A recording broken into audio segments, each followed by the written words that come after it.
Want to take clean, fast notes on your Galaxy Tab A9 Plus using a stylus? Let me show how I do it with my Samsung Note. It's super simple and really handy. Well, let's go to the step-by-step process. Using a stylus on the Tab A9 Plus feels super smooth and natural, almost like writing on a paper. First, open the Samsung Notes app. Once you're in, just tap the plus button to start a new note. You can write with your stylus or type with your keyboard, whichever you prefer. You can pick from different pen types, colors, and thickness, so your notes can be as neat or creative as you want. Highlighting and drawing. There's a highlighter tool. Yes, you can sketch it, doodle, or draw diagrams right in your notes. You can even have multiple pages, insert images, and use different tools directly from the toolbar. Multitasking made easy.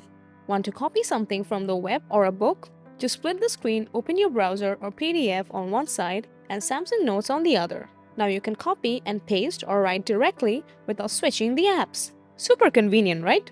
But hey, if you want more notebook-style layouts or cross-platform syncing, check out the Microsoft OneNote or GoodNotes from the Play Store. They're great alternatives depending on your style. Thanks for watching.